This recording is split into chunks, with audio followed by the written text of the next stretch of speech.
Hello students. तो आज की इस वीडियो में हम लोग डिस्कस करने वाले हैं चैप्टर 13 जो कि साइंस का है और NCERT क्लास 8 है।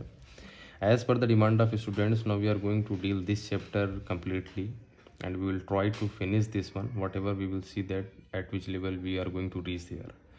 तो चैप्टर का जो नाम है वो है लाइट। क्या नाम है? लाइट। क्या आपने कभी सोचा है कि लाइट का डेफिनेशन क्या होता है? आपने सुना तो बहुत होगा कि लाइट क्या होता है।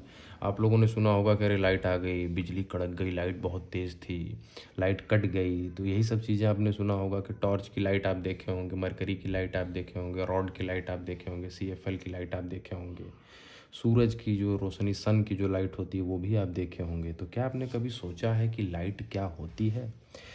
तो आज की इस पार्ट में हम लोग इस चैप्टर में यही डील करने वाले हैं कि लाइट क्या होती है और लाइट जो ट्रेवल करती है मीडियम में वो कुछ नियम और कानून से, यानी with the help of some rules and definition और टिप्स से मूव करती है। वो क्या है वो हम लोग डील करने वाले हैं इसी चैप्टर में। देखिए लिखा हुआ है the world is largely known through the senses and the sense of light is one of the most important senses. ये कह रहे हैं कि पूरे विश्व को सेंस के रूप में हम लोग देखते हैं और जिसमें एक बहुत ही महत्वपूर्ण है सेंस ऑफ साइट। साइट यानी देखने का जो सेंस हमारे पास होता है ये भी क्या है, एक बहुत महत्वपूर्ण है। इससे हम लोग क्या करते हैं, through it we see mountains, river, trees, plants, chairs, people and so many other things around us. Sight के हेल्प से हम लोग क्या कर पाते हैं भाई, माउंटेन्स को देख पाते हैं, रिवर देख पाते हैं, ट्री को देख पाते हैं, प्लांट्स पौधों को देख पाते हैं, चेयर और लोगों को, यानी जितनी भी चीज़ें हमारे अगल बगल है हम लोग with the help of site देखते हैं। अभी ध्यान दीजिएगा यह लाइट नहीं लिखा है, साइट है। We also see clouds, rainbow and birds flying in the sky. At night we see the moon and the stars and you are able to see the words and sentences printed on this page. How is seeing made possible? क्या आपने कभी सोचा है कि ये जो चीज़ें आपको दिखाई देती हैं ये कैसे दिखाई देती हैं, क्यों दिखने में पॉसिबल होती हैं, कैसे देख पाते हैं? और जब अंधेरा हो जाता है कमरे में तो उसमें कुछ यही चीज़ें जब रखी होती हैं, वहाँ कापी रखी होती है, किताब रखा होता है, नोटबुक रखा हुआ होता है, तो वो चीज़ हमें दिखाई नहीं देती है। क्या आपने कभी सोचा है कि ये चीज़ें सिर्फ लाइट के प्रेजेंस में ही क्यों दिखाई देता है? तो इसी सब चीज़ों पे आज हम लोग डिस्कस करने वाले हैं। What makes things visible. तो ऐसी कौन सी चीज़ है जो हमें चीज़ों को देखने में पॉसिबल यानी विजिबल कर पाती है, ऐसी पॉसिबिलिटी हमारे लिए क्रिएट हो पाती है कि हम चीज़ों को देख पाते हैं, तो वही है लाइट। तो यहाँ से अब डिफिनीशन हो जाएगा लाइट का। क्या? Light is the form of energy which provide us the sensation to see an object around us. यानी कि लाइट जो है यह एक प्रकार का क्या है, एनर्जी है जो कि हमें एबिलिटी या कह लीजिए टेंडेंसी देती है जिससे हम लोग अपने अगल बगल वाले ऑब्जेक्ट को देख पाते हैं। उदाहरण के रूप में अगर हम आपसे कहें कि यह किताब आपको अभी लाइट जल रही दिख रही है, जैसे ही हम लाइट ऑफ करेंगे यह किताब आपको दिखनी बंद हो जाएगी। यह पेन आप देख पा रहे हैं, जैसे ही लाइट बंद होगी अंधेरे में ये आपको नहीं दिखेगा। इसका मतलब ये है कि जब ये लाइट के सामने आता है, लाइट इस पर पड़ती है तभी ये दिखता है। एक चीज़ क्लियर हो गई आपको, वही चीज़ इसमें लिखा हुआ है, ठीक है। अब जब लाइट इस पर पड़ेगी, जैसे ये मान लीजिए ऑब्जेक्ट है, यह क्या है, एक ऑब्जेक्ट है, और इस पर जब लाइट पड़ेगी तो जाहिर सी बात है कि भाई पड़ने के बाद रिफ्लेक्ट भी हो सकती है, इसको पार करके इसके पीछे भी जा सकती है। तो अभी इस चैप्टर में हम लोग पहले स्टार्ट जो टॉपिक करने वाले हैं वो जब लाइट इस पर पड़ रही है और पड़ने के बाद वापस या किसी दूसरे डायरेक्शन में बेंड हो जा रही है तो उसे रिफ्लेक्शन का नाम दे रहे हैं। और ये रिफ्लेक्शन जब होता है तो कुछ नियम के तहत होता है, कुछ रूल के अकॉर्डिंग होता है, उसी को हम लोग डिस्कस करने वाले हैं। तो यहाँ पे लिखा है लॉज ऑफ रिफ्लेक्शन। क्या है लॉज ऑफ रिफ्लेक्शन में? यहाँ देखिए क्या लिखा है, after striking the mirror the ray of light is reflected in another direction. The light ray which strikes any surface is called the incident ray and the ray that comes back from the surface after the reflection is known as reflected ray. अब ध्यान दीजिए, ये कह रहे हैं कि अगर मान लेते हैं कि हमारे पास क्या है, कोई एक मिरर है, ठीक है, पीछे से क्या है, ये पॉलिश्ड है, ये क्या है, प्लेन मिरर है और ये पॉलिश्ड है, ठीक है। मिरर का नाम M और M डैश दे देते हैं। मान लेते हैं कि यहाँ पर कोई एक लाइट की रे इंसिडेंट करती है और इंसिडेंट करने के बाद इधर रिफ्लेक्ट हो जाती है। तो ये कह रहे हैं कि जो इंसिडेंट होती है लाइट, इसे इंसिडेंट कहा जाता है। क्या कहा जाता है? Incident ray. और आफ्टर रिफ्लेक्शन जो रिफ्लेक्टेड लाइट रे होती है, रिफ्लेक्टेड लाइट होती है, इसे कहते हैं रिफ्लेक्टेड रे। ठीक है, इस रे को क्या बोलते हैं, इंसिडेंट रे बोलते हैं, और इसको क्या बोलते हैं, रिफ्लेक्टेड रे बोलते हैं। यही ये कहना चाह रहे थे। अब देखिए, draw lines showing the position of, ये एक चीज़ यहाँ छूट रहा है। A ray of light is an idealization. In reality we have a narrow beam of light which is made up of the several rays. For simplicity we use the term ray for a narrow beam of light. भाई जो हमारे पास जो भी source of light होता है, जैसे bulb है, तो वहाँ से बहुत सारी मोटी बीम रेज निकल के आती है, तो उसमें हम लोग क्या करते हैं, नैरो बीम ऑफ लाइट लेकर अपने प्रैक्टिकल को या एक्सपेरिमेंट को कैरी ऑन करते हैं। तो वही चीज़ यहाँ पे लिखा हुआ है। अब देखिए यहाँ पे क्या है, draw lines showing the position of plane mirror, the incident ray and the reflected ray on the paper with the help of your friends. Remove the mirror and comb. Draw a line making an angle of 90 degree to the line representing the mirror at the point where the incident ray strikes the mirror, and this line is known as the normal to the reflected surface at the point figure 13.2. ये कह रहे हैं कि आप क्या करिए कि एक मिरर ले लीजिए इस तरीके से, और उसके बाद क्या करिए, ये जो आपका इंसिडेंट रे था, यानी मान लेते हैं ये वाली जो रे यहाँ गई है, ये एक एक्सपेरिमेंट है पेपर से कट करके इसको बनाने के लिए। ये आपको नॉर्मल लाइन को समझाना चाह रहा है, तो मैं आपको डायरेक्टली यहाँ से बता देता हूँ।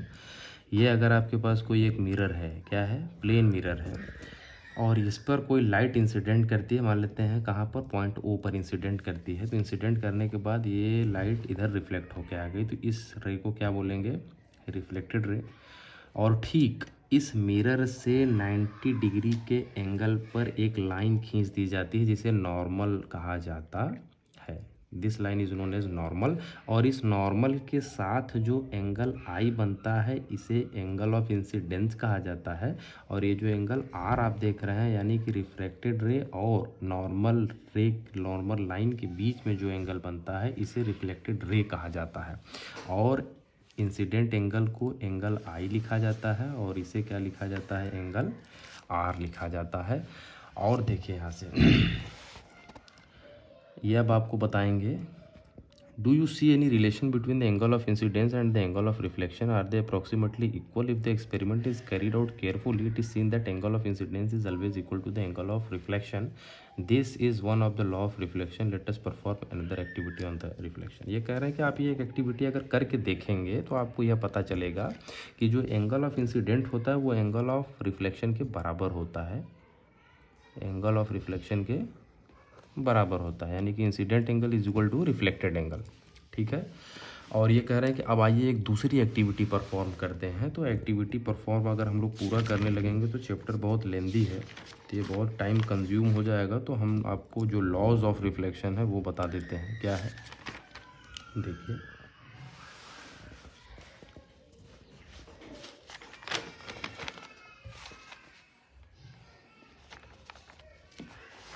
ये लिखा है the incident ray, the normal at the point of incidence and the reflected ray all lie in the same plane. ये कह रहे हैं कि जो अभी हमने आपको एक फिगर बनाया था ना, इंसिडेंट रे, रिफ्लेक्टेड रे और ये जो नॉर्मल लाइन है जिसे एन से रिप्रेजेंट करते हैं, ये एक ही प्लेन में लाई करते हैं. अब इस बात को ध्यान से समझिए कैसे एक ही प्लेन का मतलब क्या हुआ. जैसे ये पेपर है, यहाँ मिरर रख दिया गया. अगर एंगल ऑफ इंसिडेंट इस तरीके से इंसिडेंट हुआ तो रिफ्लेक्टेड रे इधर जाएगा और नॉर्मल इधर होगा. तो जब इस पर आप एक पेपर रखेंगे तो ये बिल्कुल एक प्लेन में आ जाएगा तीनों.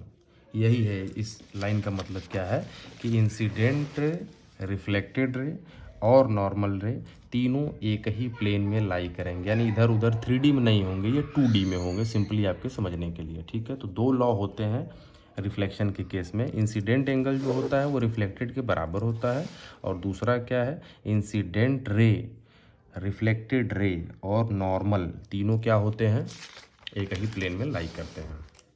ठीक. You may recall that an image found by mirror, the left of the object appears on the right and the right appears on the left. This is known as the lateral inversion. आपने हमेशा अक्सर ये देखा होगा कि जब हम लोग शीशे के सामने खड़े होते हैं तो हम जब शीशे के सामने खड़े होते हैं तो क्या पाते हैं, यही चीज़ यहाँ पे लिखा हुआ है, जो हमारी बाएं की चीज़ होती है वो दाहिने दिखाई देती है और जो दाहिने की होती है वो बाएं दिखाई देती है, और इसे ही कहा जाता है लेटरल इन्वर्जन। क्या कहा जाता है? Lateral inversion. ठीक है, फिर अब 13.3 को हम लोग सॉल्व करेंगे, regular and diffused reflection. Regular and diffused reflection क्या होता है? तो देखिए, when all the parallel rays reflected from a rough or irregular surface are not parallel, the reflection is known as diffused or irregular। ये कह रहे हैं कि जब रिफ्लेक्शन आप किसी खुरदुरे सरफेस पे करा देते हो, जिगजैग सरफेस पे करा देते हो, तो इंसिडेंट रे तो सब आपस में पैरेलल होगी। उदाहरण के रूप में आप देख लो, ये मान लेते हैं जिगजैग सरफेस है, प्लेन मिरर नहीं है, जिगजैग सरफेस है कोई। यहाँ पे देखिए आप, इंसिडेंट रे तो भाई सब आपस में पैरेलल होगी, लेकिन आफ्टर रिफ्लेक्शन पता चला ये वाला रिफ्लेक्ट होकर इधर चला गया, ये इधर चला गया। देखिए, ये इधर चला गया, ये इधर चला गया, ये इधर चला गया, तो क्या आफ्टर रिफ्लेक्शन ये सब पैरेलल हैं? तो इस तरीके के रिफ्लेक्शन को कहा जाता है क्या? डिफ्यूज्ड या इरेगुलर रिफ्लेक्शन। ठीक है, डिफ्यूज्ड और इरेगुलर रिफ्लेक्शन कहा जाता है। और अगर आपके पास पैरेलल सरफेस हो, यानी एकदम प्लेन सरफेस हो, इस तरीके का सरफेस हो, तो इस केस में जो इंसिडेंट रे, देखिए ध्यान से, ब्लैक वाली लाइन और ब्लू वाली लाइन क्या है? सब आपकी रिफ्लेक्टेड रे है। देखिए जितनी रिफ्लेक्टेड रे हैं वो सब आपस में पैरेलल हैं, एकदम एक डायरेक्शन में सब जा रही हैं, तो ऐसे रिफ्लेक्शन को रेगुलर रिफ्लेक्शन कहा जाता है। अब हम लोग जब अगला वीडियो लेकर आएंगे तो उसमें हम लोग डिस्कस करेंगे reflected light can be reflected again, यानी कि अगर एक बार कोई लाइट रिफ्लेक्ट हो गई है तो वो फिर से रिफ्लेक्ट हो सकती है, फिर से रिफ्लेक्ट हो सकती है, यानी वो एंड टाइम तक रिफ्लेक्ट होती ही चली जाएगी। और फिर उसके बाद इसमें जो और आपके टॉपिक है लास्ट में, हम लोग दूसरे वीडियो में इसको डील करेंगे। 2-3 वीडियो में इसको हम लोग इस चैप्टर को कम्प्लीटली फिनिश कर देंगे। आप लोग कमेंट करके ज़रूर बताएं कि आप लोगों को जो चीज़ें हमने बताई वो समझ में आ रही है कि नहीं आ रही है, और अगर आ रही हो थोड़ी बहुत तो चैनल को सब्सक्राइब ज़रूर करें और इसे शेयर भी करें अपने दोस्तों को, जिससे कि हमें मोटिवेशन मिले और हम ज़्यादा से ज़्यादा आपके लिए वीडियो बनाकर डाल सकें।